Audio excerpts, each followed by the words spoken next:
નમસ્તે વિદ્યાર્થીઓ, ધોરણ 6 ગુજરાતી માધ્યમ સામાજિક વિજ્ઞાનમાં પાઠ 15 સરકારમાં હું અશ્વિન મહેતા આ વિડિયો લેક્ચરમાં આપ સર્વેનું હાર્દિક સ્વાગત કરું છું। આપણે છઠ્ઠા ધોરણમાં પહેલો પાઠ, બીજો પાઠ અને ત્રીજો પાઠ જે ઇતિહાસના પાઠો છે એના વિશેની ચર્ચા આપણે આગળ કરી ગયા છીએ। ત્યારબાદ 9મું અને 10મું ચેપ્ટર જે આપણા ભૂગોળનો પાઠ છે જેની પણ આપણે ચર્ચા કરી ગયા છીએ। હવે નાગરિક શાસ્ત્ર, બરાબર। નાગરિક શાસ્ત્ર શું હોય છે તમારા માટે? આ જે વિષય છે એ નવો છે છઠ્ઠા ધોરણ માટે, બરાબર। તો નાગરિક શાસ્ત્ર સૌથી પહેલા તો છે શું કે જે નાગરિકોને લગતું શાસ્ત્ર છે, જેમાં આપણે સરકાર વિશેની વાત કરીશું, સરકારના પ્રકારો કેવા હોય છે, પછી સ્થાનિક સરકાર કોને કહેવાય છે, બરાબર। બંધારણને લગતી બાબતો હોય કે જ્યાં કે પણ સરકાર કે રાજ્ય કે કેન્દ્રને લગતી બાબતો હોય, બરાબર, જે આખું નાગરિકોને લગતી બાબતો હોય, જેમાં આપણા મૂળભૂત હક, આપણી ફરજો, રાજનીતિના માર્ગદર્શક સિદ્ધાંતો, સરકારના અંગ, ન્યાયતંત્ર, આવી બધી બાબતોનો સમાવેશ જેમાં થતો હોય એને આપણે નાગરિક શાસ્ત્ર કહીએ છીએ, જે આખું નાગરિકોનું શાસ્ત્ર છે। તો એનો જ એક પાઠ સરકાર વિશેનો અભ્યાસ આપણે છે એ કરવાનો છે, બરાબર। સૌથી પહેલા વાત કરીએ તો આપણા દેશની વાત કરીએ, આપણે ભારતની। તો ભારત છે ને એ વિશ્વમાં સૌથી મોટી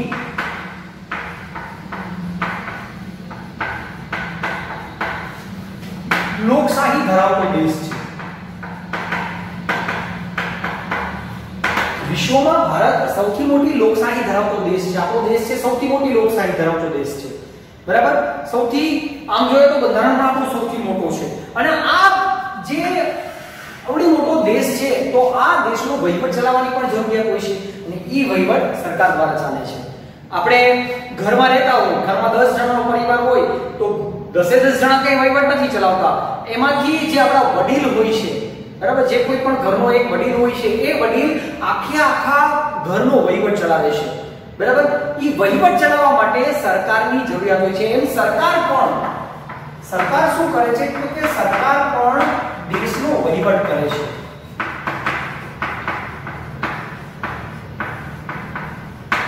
આપણા વતી સમગ્ર દેશનો વહીવટ સરકાર દ્વારા ચાલતો હોય છે। સુચારુ સંચાલન, જેને સંચાલન કહેવાય છે, ઈ સંચાલન કરવાનું કામ છે એ સરકારનું હોય છે। સરકાર આખા દેશનું સંચાલન કરે છે, બરાબર। આપણા દ્વારા જ મોકલેલા પ્રતિનિધિઓ હોય છે। આપણા દેશની વાત કરીએ તો આપણા દેશમાં લોકશાહી છે, એટલે જ કીધું ને સૌથી મોટી લોકશાહી ધરાવતો દેશ છે, બરાબર।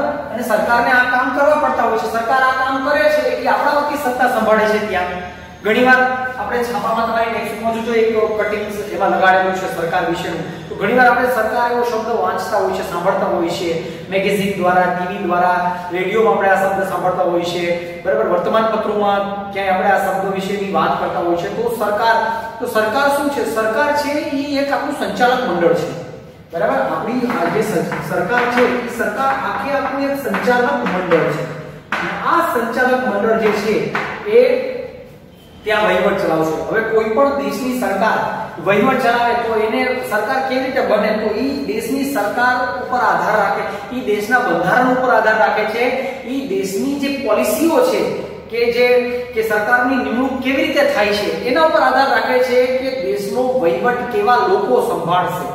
ઈ આખો આધાર એના ઉપર હોય છે, બરાબર। પણ સરકારને આપણે લોકશાહીમાં જો સરકાર હોય તો એ લોકોનું પ્રતિનિધિત્વ ધરાવતો આખું મંડળ હોય છે, જે સંચાલક મંડળ કહેવાય છે, જે આખા દેશનું સંચાલન સંભાળે છે। જે રાજકીય નેતાઓ જે ચૂંટાયેલા હોય છે આ લોકો દેશનું સંચાલન છે એ સંભાળવાનું કામ જે છે એ કોણ કરે છે?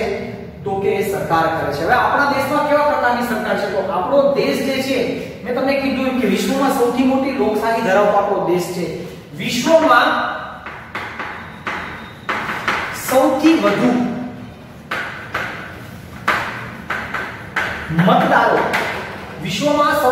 મતદારો ધરાવતો દેશ છે એ દેશ આપણો છે। એટલે કે વિશ્વમાં સૌથી વધુ મતદારો પણ આપણા જે દેશમાં છે।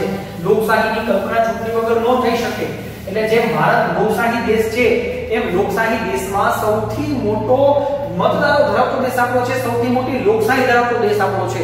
તો હવે આપણે પ્રશ્ન થાય કે લોકશાહી એટલે શું? તો લોકશાહી એટલે કે લોકશાહીની શાસન વ્યવસ્થા, લોકશાહી શાસન વ્યવસ્થા એટલે લોકો દ્વારા લોકો માટે અને લોકોથી ચાલતું શાસન.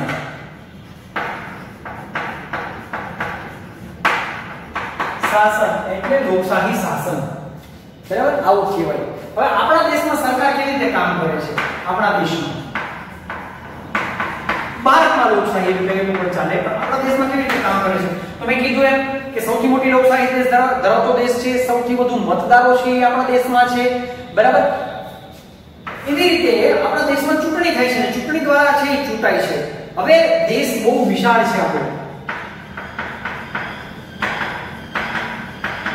ભારત છે એ એક ખૂબ વિશાળ દેશ છે અને આ જે વિશાળ દેશ છે એનો વહીવટ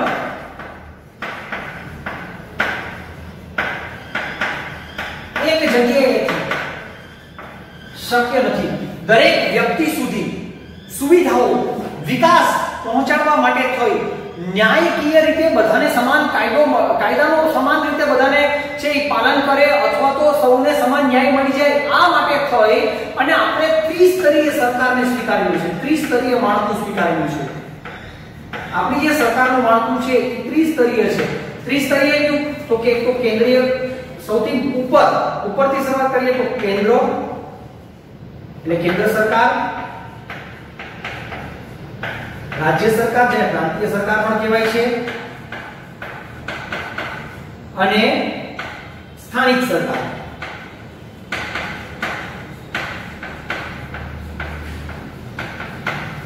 ત્રણ જગ્યાએથી સરકાર છે એ કામ કરે છે. કેન્દ્ર સરકાર, રાજ્ય સરકાર. કેન્દ્ર સરકાર એટલે કેન્દ્રની સરકાર, જ્યાં વડાપ્રધાન હોય છે. વડાપ્રધાન, રાષ્ટ્રપતિ, આ બધું જે કેન્દ્ર જેનો સંબંધ આખા દેશ સાથે હોય છે. રાજ્ય સરકાર જે રાજ્યની સરકાર હોય છે, જેમ કે ગુજરાત રાજ્યની સરકાર છે, વિજય રૂપાણીની સરકાર છે, વિજયભાઈ રૂપાણીની જે સરકાર છે એ જેનો સંબંધ એટલે કે મુખ્યમંત્રી અને રાજ્યપાલ જે આખો વહીવટ કરતા હોય છે. બરાબર, તો એને કહેવાય છે જેનો સંબંધ સમગ્ર રાજ્ય સાથે હોય છે. ત્યારબાદની જે ત્રીજી સરકાર છે સ્થાનિક સરકાર. હવે સ્થાનિક સરકાર બે પ્રકારની હોય છે. એમાં પણ બે પ્રકાર હોય છે. એક છે ગ્રામીણ કક્ષાની અને બીજી હોય છે શહેરી કક્ષાની. અને સ્થાનિક સરકાર વિશે આપણે આગળ પણ અભ્યાસ કરવાનો છે, તો થોડું જોઈ લઈએ આપણે કે ગ્રામીણ સરકાર અને શહેરી સરકાર. તો ગ્રામીણ સરકારમાં પંચાયતી રાજ હોય છે, જિલ્લા પંચાયત, તાલુકા પંચાયત અને ગ્રામ પંચાયત. એવી રીતે શહેરીમાં નગરપાલિકા અને મહાનગરપાલિકા અને મહાનગર નિગમનો સમાવેશ છે એ થાય છે. બરાબર, ગ્રામીણ એટલે કે જે સ્થાનિક સરકાર છે એનો સંબંધ સ્થાનિક સ્તર સાથે હોય છે. એટલે કે નાનામાં નાના સુધી લોકો સુધી વિકાસના કાર્યો પહોંચી રહે, સારામાં સારું સંચાલન થાય એના માટે થઈ અને ત્રિસ્તરીય સરકારનું જે માળખું છે, કેન્દ્ર સરકાર, રાજ્ય સરકાર અને સ્થાનિક સરકાર, એમ ત્રિસ્તરીય સરકારનું માળખું છે એ માળખાનો આપણે સ્વીકાર કરેલો છે. બરાબર, તો આ આપણા દેશની સરકાર. લોકશાહી એટલે શું? સરકાર કોને કહેવાય? સરકારની જરૂરિયાત શા માટે છે? એનો અભ્યાસ કર્યા બાદ આપણે હવે સરકારના પ્રકારો વિશેની ચર્ચા કરવાની છે. એટલે હવે આવશે સરકારના પ્રકાર.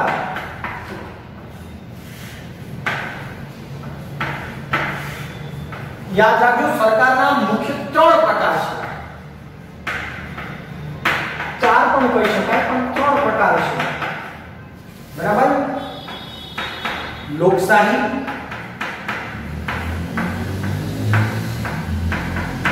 લોકશાહી સરકાર,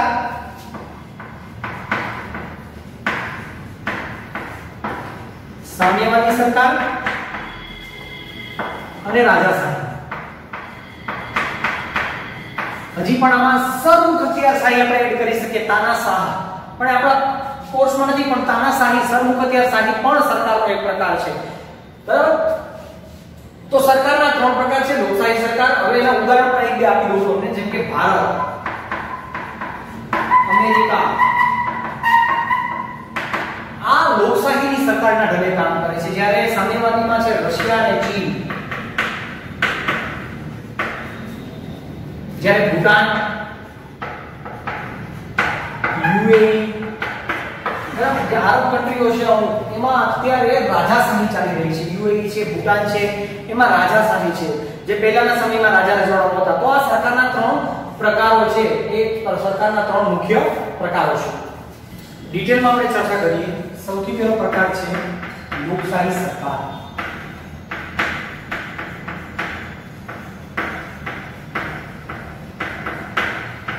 જે આપણા દેશમાં છે લોકશાહી સરકાર, બરાબર. સામાન્ય રીતે લોકશાહીમાં જે છે એ પુખ્ત વયના મતાધિકારો દ્વારા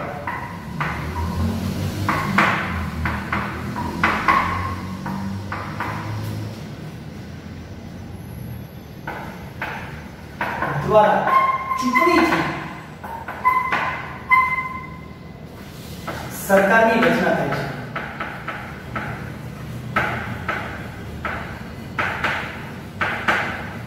એટલે કે 18 વર્ષથી ઉપરના નોંધાયેલા મતદારો ચૂંટણીની પ્રક્રિયા દ્વારા સરકારની જે છે એ રચના કરે છે. એટલે કે જે ઉમેદવારો જે છે એ ઉમેદવારોને ચૂંટે છે અને આ જ ચૂંટાયેલા ઉમેદવારો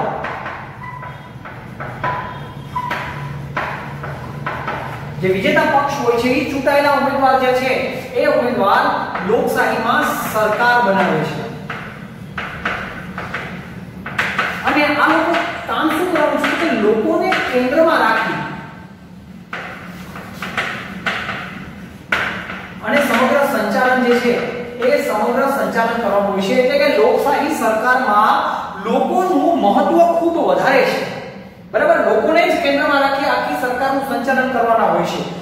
લોકશાહીમાં જે ચૂંટાયેલા ઉમેદવાર હોય છે, જેમાં તમે સ્થાનિક સ્તરથી લઈ અને કેન્દ્ર સ્તર સુધી તમામ જે ઉમેદવારો હોય છે તમામ ઉમેદવારોને ચૂંટણી દ્વારા જ પસંદગી પામે છે.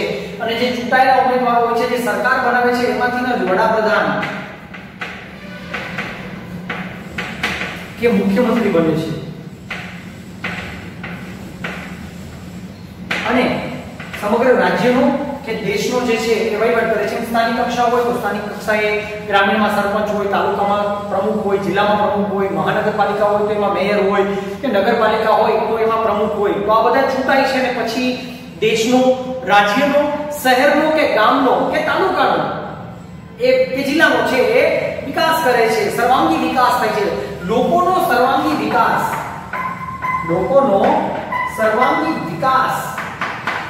અને આપણા જે અધિકારો છે, ભારતીય બંધારણે આપણને 6 અધિકાર આપેલા છે. આ અધિકારના રક્ષણ માટે એટલે કે સંરક્ષણ માટે લોકશાહી સરકાર ખૂબ જ અનિવાર્ય છે. લોકશાહી સરકાર કેવી છે? અનિવાર્ય બની રહે છે, બરાબર. લોકશાહી સરકારનું આ છે એ મહત્વ કહેવાય છે. કોઈ પણ સરકાર જે ચૂંટાય છે એ 5 વર્ષ માટે ચૂંટાય છે. એટલે કે 5 વર્ષે જે ચૂંટણી દ્વારા સરકાર બની હોય 5 વર્ષે એનું વિસર્જન થઈ જાય છે. આપણે સરકારને જે મત આપીએ છીએ, જે સરકાર બને છે એમાં પરોક્ષ કે પ્રત્યક્ષ એટલે કે સીધી કે આડકતરી રીતે આપણે એને મત આપી અને આપણે એને ચૂંટીએ છીએ, બરાબર. અને એ ચૂંટાયેલા હોદ્દેદારો જે છે એ સંચાલન કરે છે. એટલે લોકશાહી સરકાર જે છે એ એક રીતે જોઈએ તો લોકશાહી સરકાર છે એ લોકોનું જ શાસન છે અને લોકોના જ ચૂંટાયેલા પ્રતિનિધિઓ જે છે એ પ્રતિનિધિઓ અહીંયા કામ કરે છે. તો આ આપણો પ્રકાર પહેલો, સરકાર લોકશાહીમાં જે આપણો પહેલો પ્રકાર છે એ છે સરકારના પ્રકારમાં પહેલો પ્રકાર છે લોકશાહી સરકાર. ત્યારબાદનો બીજો પ્રકાર છે સામ્યવાદી સરકાર.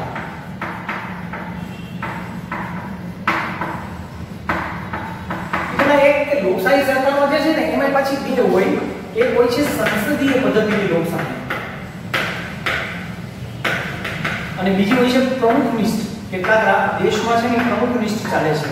જેમ કે અમેરિકામાં પ્રમુખ સર્વે સર્વા હોય, જ્યારે આપણે સંસદ છે સર્વે સર્વા હોય છે, બરાબર. આપણે સંસદીય પદ્ધતિની લોકશાહીનો સ્વીકાર કર્યો છે. જ્યારે અમેરિકા જે છે એટલે કે વિશ્વના અમેરિકા સિવાયના કેટલાક દેશ એવા છે જ્યાં પ્રમુખનિષ્ઠ સરકાર ચાલે છે. પણ ઉદાહરણ માટે આપણે અમેરિકા રાખીએ. અને ભારતમાં સંસદીય પદ્ધતિની લોકશાહી છે. બીજું છે સામ્યવાદી.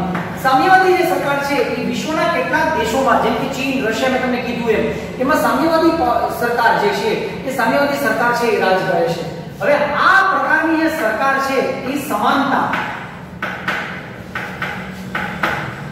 અને સામ્યતાના ધોરણે ચાલે છે.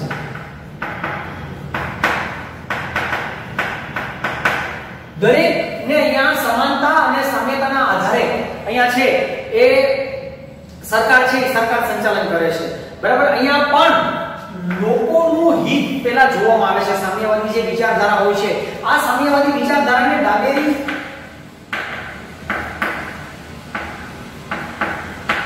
વિચારધારા પણ કહેવામાં આવે છે સામ્યવાદી વિચારધારા છે એને ડાબેરી વિચારધારા તરીકે પણ છે એ ઓળખવામાં આવે છે એનું બીજું નામ છે ડાબેરી વિચારધારા બરાબર સામ્યતા અને સમાનતાના ધોરણે છે એ ચાલે છે શ્રમિકો હોય કે પછી કોઈ કારીગર વર્ગ હોય બરાબર બૌદ્ધિક કે શારીરિક રીતેનો વિકાસ થાય એ વિકાસ જોડે છે સર્વાંગીણ વિકાસ કરવાની એ જવાબદારી હોય છે કેટલાક દેશ એવા છે સામ્યવાદી ધોરણે જે સરકાર ચાલે છે એમાં કેટલાક દેશ એવા છે કે જે સરકાર ની પસંદગી ચૂંટણી દ્વારા થાય છે એક જ પક્ષ હોય છે અને પક્ષની જે સરકારની રચના થાય છે એ ચૂંટણી દ્વારા કરવામાં આવે છે સામ્યવાદી સરકારમાં પણ ચૂંટણી દ્વારા જે છે એ ચૂંટણીની પ્રક્રિયા દ્વારા સરકારની જે એ રચના કરવામાં આવે છે તો ઘણીવાર એવું હોય છે કે એક હત્તુ સરકાર હોય છે સામ્યવાદીમાં એક હત્તુ સરકાર હોય છે કે કેટલાય વર્ષો સુધી એકને એક શાસક છે એ શાસક છે અહીંયા શાસક લોકો હોય છે જેમ કે ચીનમાં તમે જુઓ કે ચીનના તમે જોઈ લ્યો કે પછી રશિયાનો વ્લાદિમીર પુતિનને તમે જોઈ લ્યો બરાબર આ લોકો જે છે એ ડાબેરી વિચારધારા એટલે કે સામ્યવાદી વિચારધારાને ફોલો કરે છે સામ્યવાદી સરકાર છે ત્યાં અને ત્યાં કેટલાય વર્ષો થયા એક હત્તુ સરકાર જે છે એ એક હત્તુ સરકાર છે એ આ જગ્યામાં ચાલે છે એટલે કે રશિયામાં તમે એક હત્તુ સરકાર છે અને આ શું થાય ધીમે ધીમે સામ્યવાદ તરફથી ઘસી જાય અને વ્યક્તિનિષ્ઠ થઈ જાય વ્યક્તિનિષ્ઠ થઈને ત્યારે આપણે એમ કહી શકાય કે સરમુખત્યારશાહી એટલે કે એક જ વ્યક્તિ સર્વે સર્વા બની જાય છે અને ડાબેરી વિચારધારા તરીકે પણ છે એને ઓળખવામાં આવે છે તો આ છે આપણી સામ્યવાદી સરકાર ત્રીજો પ્રકાર આપણી સરકારનો છે રાજાશાહી જે પ્રાચીન સમયમાં ચાલતું વારસાગત હોય છે પદ કેટલાય દેશોમાં જેમ કે ભૂટાન છે યુએઈ છે આરબ કન્ટ્રી ઘણી બધી એવી છે કે જ્યાં વારસાગત પદ છે રાજાનું પદ છે એ વારસાગત હોય વંશ પરંપરાગત હોય છે એનો પુત્ર એવી રીતે ઈ પદ વંશ પરંપરાગત જે છે એ વંશ પરંપરાગત ચાલતું હોય છે બરાબર તમામ પ્રકારની જે સત્તા છે એ રાજા અને રાણીના હસ્તક હોય છે બરાબર એને મદદ કરવા માટે આખું એક મંત્રીમંડળ હોય છે પણ મંત્રીમંડળ માત્ર ને માત્ર એને સલાહ મશવરા કરે છે સલાહ સૂચનો આપે છે આખરી નિર્ણય લેવાની તમામ પ્રકારની સત્તા રાજા અને રાણીની હોય છે જેટલી પણ સંપત્તિ હોય છે એ બધી રાજા રાણીની હોય છે બરાબર લોકોના અધિકારોની ત્યાં બહુ વધારે વાત કરવામાં નથી આવતી જો કારણ કે એક હત્તુ સત્તા થઈ ગઈ છે આખી રાજાશાહી થઈ ગઈ છે ત્યાં વંશ પરંપરાગત હોય છે અહીંયા લોકશાહીમાં વંશ પરંપરાગત પદ જેવું કઈ હોતું જ નથી બરાબર કોઈ એક વ્યક્તિના હાથમાં સત્તા નથી હોતી બરાબર સામ્યવાદીની જેમ પણ નથી હોતું રાજાશાહીમાં એક હત્તુ સત્તા હોય છે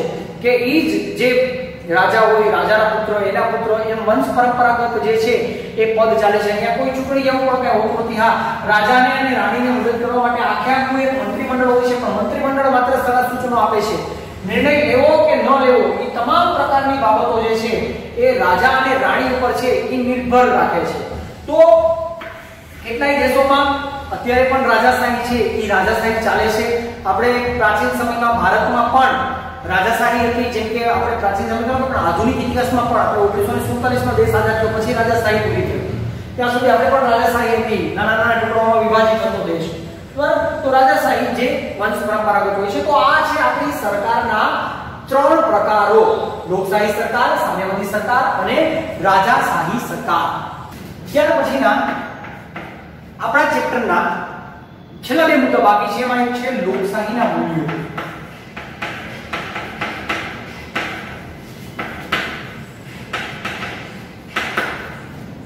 લોકશાહીના મૂલ્યો આપણે આગળ જોયું કે સ્થાનિક કક્ષાએ રાજ્ય કક્ષાએ કે કેન્દ્ર કક્ષાએ લોકો છે એ લોકો સરકારને ચૂંટે છે સરકારને ચૂંટે એટલે એ લોકો શું કામ કરે છે તો કે લોકોના વિકાસ માટેનું લોકોનું જીવન ધોરણ ઊંચું આવે જીવન ધોરણ ઊંચું લાવવાના જે છે એ ઊંચું લાવવાના પ્રયત્નો કરે છે એટલે કે જે કંઈ પણ કામ કરે છે બરાબર એ કામ લોકોને કેન્દ્રમાં રાખીને કરવામાં આવે છે બરાબર શા માટે આવું કરવામાં આવે છે કારણ કે જેમ લોકોની તરફેણમાં લોકો છે એ સરકારની તરફેણમાં પાછું મતદાન કરે અને ફરી પાછી એ સરકારને ચૂંટી કાઢે એના માટે થઈ અને લોકોને કેન્દ્રમાં રાખી અને તમામ પ્રકારનો વિકાસ જે છે એ તમામ પ્રકારનો વિકાસ કરે છે, બરાબર. અને સરકાર પણ એ જ રીતે આખું આયોજન બનાવે છે, એ લોકશાહીના મૂલ્યોનું જતન કરે છે. લોકોના જે મૂલ્યો છે એ મૂલ્યોનું જતન કરવાનું કામ જે છે એ લોકશાહી સરકારમાં છે, એ લોકશાહી સરકારમાં કરવામાં આવે છે. લોકશાહીના મૂલ્યોને વધારે મહત્વ આપવામાં આવે છે. સરકાર જે છે એ સરકાર સમાનતા, સુવિધા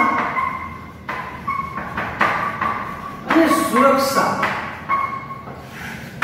આ સિવાય લોકશાહીના મૂલ્યો, એ મૂલ્યોનું જતન કરી અને આગળના જે ભવિષ્યના જે આયોજનો જે છે, ભાવિ આયોજનો જે છે, એ ભાવિ યોજનાઓ જે છે એનો અમલ કરી અને લોકશાહીના મૂલ્યોનું જતન થાય એવા કાર્યો જે છે એ લોકશાહી સરકારમાં કરે છે. કેમ આપણા દેશમાં લોકશાહી સરકાર છે, બરાબર. ત્યારબાદનો જે બીજો મુદ્દો છે એ છે સરકાર અને કાયદો.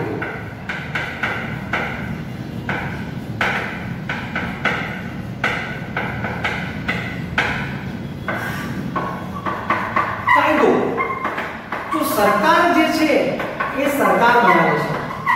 સરકાર પાસે સત્તા છે કે સરકાર છે કાયદા બનાવે છે, બરાબર. એની પાસે જે સત્તા રહેલી છે એમાંથી એ કાયદામાં ફેરફાર પણ કરી શકે છે.